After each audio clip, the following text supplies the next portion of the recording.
SharePoint Online includes a fabulous app for issue tracking. So if you need to be able to track help desk requests or customer complaints, if you're in the process of rolling out a new site and as your users are testing it, you want a place for them to note changes that they'd like to have made, rather than having them email you, set up an issue tracking log for them by adding this app.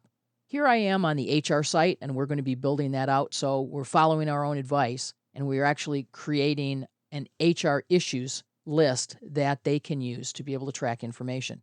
Every version of SharePoint comes with out-of-the-box workflows, and the one that is included in every single version of SharePoint, whether it's SharePoint Foundation or SharePoint Online or anything else, is called a three-state workflow. A three-state workflow assumes that we have one column of information that has three states that an item moves through. So if we open up this issues list and we were to indicate that there's an issue, and the issue is that we need to we need to add the logo to the site. And we can assign this to someone, but here are our three states. When it's actually submitted, it's active because no one's done anything with it yet. Then someone believes that they've resolved this, and they can mark it as resolved. And finally, the original person who it was assigned to, or perhaps someone else, can say, this is closed, this is good enough, this works. So here are our three states that we can use the three-state workflow with. There are many lists that have three states, 1, 2, 3, 1, 2, 3. So it's active, resolved, closed. It's submitted, it's reviewed, it's approved. Those kinds of states, look for them. Sometimes you'll find 4 states and you can collapse them to 3, and this will work pretty well. So we're going to create a 3-state workflow here on our issues list, remembering that we're going to move from one state to another, active, resolved, and closed in this particular case. So what we'll do, I'm just going to go ahead and pitch that. We're going to go to List, and we're going to go to Workflow Settings and say that we'd like to add a workflow. This is how this works. We can also create a workflow using SharePoint Designer, which is a tool that you can download for free from Microsoft. And if you're interested in that, there's a grand course in the lynda.com library on creating workflows using SharePoint Designer. But we're going to add one of SharePoint Online's built-in workflows. We have 2. One is a disposition approval, and the second is called a 3-state workflow. We use this workflow to track items in a list. The first one is used for document expiration and retention, so people can decide when a document expires what they want to do with it. I'm going to enter a unique name for our 3-state workflow, and this could be track issue, for example. This could also be called issue resolution or something like that. The first thing that's required after we give it a name is a task list, because this is a place that SharePoint is going to allow the workflow to keep track of its own tasks. It's called Task List, and it says a new one will be created because we don't have one already. And there'll also be a history list that will be kept so that we can go back and see what steps have been done and where we are in a process. And again, this is our first workflow. We don't have either one of those. The first task list created will be called tasks. The first history created will be called workflow history. We might choose to have our second and third and fourth workflows use exactly these same task list and workflow history lists, or we can choose to have new ones. The next item is, how will this start? So one possibility is that the workflow will be manually started. Let me give you an example of that. We might have a library where a user decides that it's time to archive a document, or a list where a user actually decides, we're actually done with this item. Let's go ahead and move it. It's no longer in our active area. Let's send it off for archiving, or let's delete it. And we want to keep track of those. So we can have a workflow that does a deletion or that does a move from one library to another. And we would actually allow the user then to go to that item and fire its workflow. And they'll do that simply by opening the menu in the same way they'd check an item out. They can launch a workflow. If we do that, we can say we actually want a user with higher permissions than simply someone who can edit, a site member. We're actually going to make sure that we have somebody who can manage the permissions on list to start the workflow. As an alternative, we can say that creating a new item is how we'll start this workflow, and that's what will work here, because as soon as there's a new issue, we want to start the clock ticking and start the process right away. So that's the alternative. Now, the reason that we might want to go back and check this box as well is when we're starting testing on this workflow, it can be tedious to create one new item after another, particularly if you have a form with a lot of required fields, like the issue tracking form. So I might want to leave the start option to allow manual starting on for right now until I'm actually done testing the workflow and I'm feeling pretty good about it. Let's click Next. So now we want to know what our states are. What's the choice field that's being used? So we're looking for one that has 3 states. SharePoint went out and said, well, there's 3 drop-downs in that form. One is issue status, one is priority, and one is category. It chose correctly. It's issue status. And here are the 3 states. The first state is active, the second is resolved, and the third is closed. Now, if those were not in this order, we can change them around by using the drop-down arrows. We could also have created a custom field in a form, and we could have 3 choice states that we design. Any 3-state choice field is going to work here, whether it's custom or built-in. Now we want to specify what happens when the workflow is initiated. So when a workflow is initiated, SharePoint creates a task for the assigned user. Here's the description that will help us remember what it is that we want to do here. So we're going to say, go ahead and send this workflow initiated, and instead of having the ID, let's actually have the title that the user put in. So workflow initiated, and the field is title. So if they put in something that said replace the logo, it'll say workflow initiated, replace logo.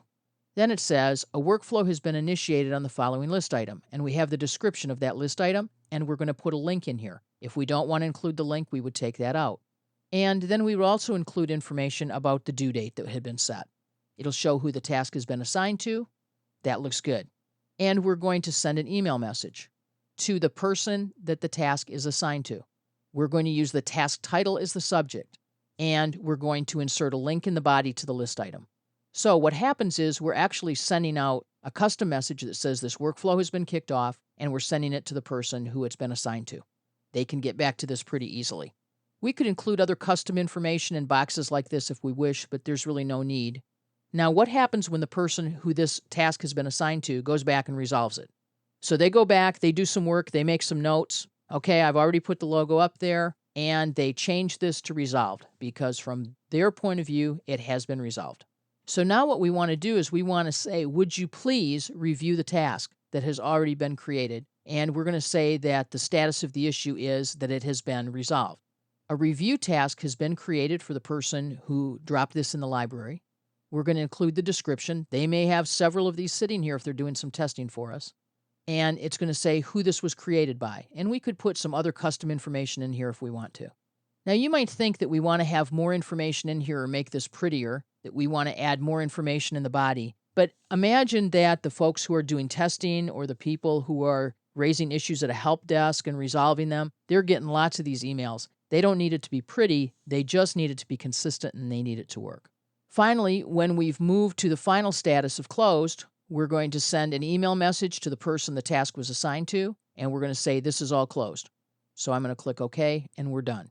Now, all of this seems a little cryptic, but once you've done this 7 or 8 times and created things with this 3-step workflow, it'll work pretty well. So how would we test this? First, I want to say if you're going to do a lot of workflow development, you'll want to talk to your Exchange administrator at your organization and ask them to create a couple of extra email accounts for you so you can actually test this well. Otherwise, you have to find somebody who's willing to be the tester, or you'll send them all back and forth to yourself, which isn't necessarily a good test. So let's create a new item, and let's say that we want to replace the logo. Who is this going to be assigned to? Well, I'm going to actually assign it to myself in this case, just so we can see the results happen. It's active. Its priority is actually pretty high. And I'm going to say, before we launch, we need to put the HR logo on the site. Now, category is something that we're not really using here. There's a possibility to have many more categories. It could be that our categorization is that something's cosmetic, that something's code related, if we're doing something that has processes in it, or its appearance, its workflow, its permissions, whatever we want to put here. Right now, we're really not using this, so we'll just leave it on category 2. And the comments field is actually saved for the next person who's going to be working on this. That will be me too. And I'm going to say that this is due on the 21st, and we're going to go ahead and save this. Now, this workflow is actually already running because as soon as I kicked this off, remember that one of the choices was that as soon as we have an item we're going to have the workflow start. So if I go look at our workflows, we have a track issue workflow that's already running. I didn't have to tell SharePoint to do anything exciting here. All I had to do was set it up and it's already gone to work. So the workflow is running. I'm going to go to Outlook and I have a workflow that's been initiated that says that I need to replace the logo. So there's a link here. I'm going to click. It takes me to the site and I'm going to say, oh, all right, we need to do something with that. So I would go replace the logo. I would go edit this item and I would say, we're already done with this. It's resolved. Make some comments. Please check that this is the logo you want. Or I might have some other comments. I'm going to go ahead and click Save. So the item now shows as resolved. We're still in progress here on this item. As soon as I added track issue, I got a new column, and that's a great thing to have. Let's go back to Outlook again, remembering that I'm also the initiator. And it says this task has been resolved. Now again, I could have some more text here that I had placed in the body of the message, but it says review this task that has been resolved. And I'm going to click here.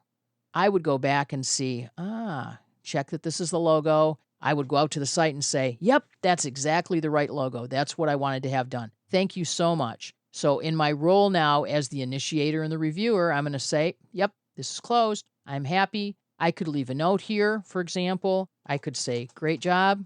Thanks. It's always nice to thank yourself. And we're going to go ahead and save this. When I do, notice that this is now closed. What's going on with my track issue? Well, it's in progress, but it's going to close in a minute as well, because the status of this workflow is it's totally completed. Take a look, though, at each of the different steps that's being tracked by SharePoint, and imagine if we had to track those ourselves, which we often have to do. This is how easy it is to take a list that has 3 states and assign a 3-state workflow to it. It takes minutes to fill this out and say, please make sure that you're sending this to the next person. So potentially we have 3 different roles, usually made for 2 people though. Somebody's turning in a ticket, turning in an issue, registering an objection, asking for a request for information. Another person's responding, and then we cycle back to the first person and say, did that work for you? Was that good enough? And SharePoint is tracking all of that here in the list. That's how workflows work. Remember that every single list and every single library that you see in SharePoint Online is ready for us to assign a workflow, whether we use the 3-stage workflow or create something longer and more verbose in a tool like SharePoint Designer or Visual Studio or even Visio.